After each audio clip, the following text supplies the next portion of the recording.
And those on the lower end of this scale, I think, include Ken Thorpe as well, who just spoke to us, who actually sees a possibility through treatment of the chronic disease side, an actual reduction in healthcare costs going forward. Under current law, employer-provided benefits are excluded from income for both income tax and payroll tax purposes. President Bush, in his budget speech this year, proposed breaking the link between employment and health care, a step suggested several years ago by Milton Friedman. Friedman suggested health insurance should be a deduction for the person, just like taxes paid on his home. By not taxing employer-paid insurance, the government now provides a huge invisible subsidy to workers. This subsidy is estimated to be about $250 billion per year. Furthermore, it is believed that the employer-based private health care system has contributed significantly to health care cost inflation because individuals are not sensitive to the price of treatment decisions. The Bush health care plan changes the tax treatment of health care by counting the value of employer-provided health care as income to the worker, but then would provide a standard deduction of $15,000 for families for health care purchases. If a worker's health care plan costs more than $15,000, the family pays a tax on the difference. Individuals who buy health insurance on their own rather than through an employer would also get the same deduction, a level playing field for all people covered by private or company insurance plans. The Bush economists believe this plan will shave $60 billion off of total health care spending, providing funds to support new tax incentives for the uninsured low-income workers to purchase private insurance. The various presidential candidates have their own plans on how to finance their health care. And you've heard in great detail this morning Governor Romney's and Senator Obama's. Presidential candidate Giuliani would give income tax exclusion to families without employer coverage. He also recommends letting insurance companies compete nationally. By his count, there are at least 1,900 state regulations or mandates that increase costs and restrict access, severely limiting competition in healthcare insurance. Presidential candidate Hillary Clinton estimates the cost of covering the uninsured at $120 billion. And in her universal coverage plan, at least half of that would need to be supported by increased tax revenues. She envisions raising these revenues by repealing President Bush's tax cuts for high-income individuals. The balance would come from tighter administration and improved efficiencies, including disease management. Former Senator Edwards has similar plans for financing his health care plan, which would offer sliding scale subsidies to low and middle income people in the form of a refundable tax cut. Although not a presidential candidate, Governor Schwarzenegger in California has proposed coverage of the uninsured in his state could be covered by a fee of 4% on companies not providing health insurance to its employees, a fee on doctors of 4%, on 2%, and hospitals 4%, and offloading $5 billion from the federal government via Medicaid.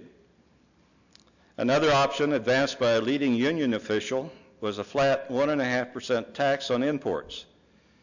An interesting option given that many of the foreign companies we're competing against are not directly burdened by healthcare costs. This concept was also suggested by Wilbur Ross, the former chairman of the International Steel Group. As a matter of interest in my calculations, in order to cover the uninsured, even at the bottom end of that scale, that tax on imports would have to be more in the range of 5% in order to do that. Advocates of a single-payer system, which will take us to our next main subject of administration choices, believe a substantial reduction in administration cost of health care could be achieved and use other countries as a basis for their position. For example, administration costs run 8 to 10% for a single-payer system in Canada compared to 20 to 30% in the U.S. As a reference point, Medicare was quoted this morning with which is a single payer option, has administrative costs in the 3 to 4% range. By reducing administration costs by just 10%, they would estimate a savings of $200 billion could be realized for far more than what would be required to cover the uninsured. And by the way, the National Coordinator for Health Information Technology estimates that we could save more than 7.5% of total health care costs annually by using existing technology to do such things as making appointments, centralizing medical records, tying in diagnostic devices, determining what medications are being or are not being used. But I'm not sure if this eliminates filling out that long form that each of us have to fill out every time we go to our doctor. So there are some alternatives to how coverage for the uninsured could be covered. Some are the result of efficiencies, others are tied to fees. Politicians don't like to use the word taxes, either direct or indirect. Certainly the change in employer coverage increases taxes on business, and while the Clintons and Edwards proposal did also increase taxes on the upper income brackets of individuals. I want to now talk about the various administrative options being discussed. These range from the continuation of our hodgepodge system to a single payer system. Obviously, it's easier to focus on what's being proposed than it is on what we currently have.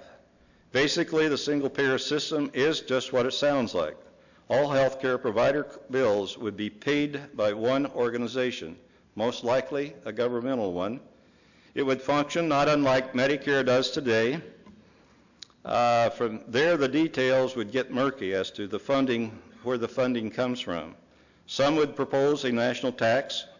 Most likely the concept, at least initially, would result in all other health insurance premiums being paid into this agency.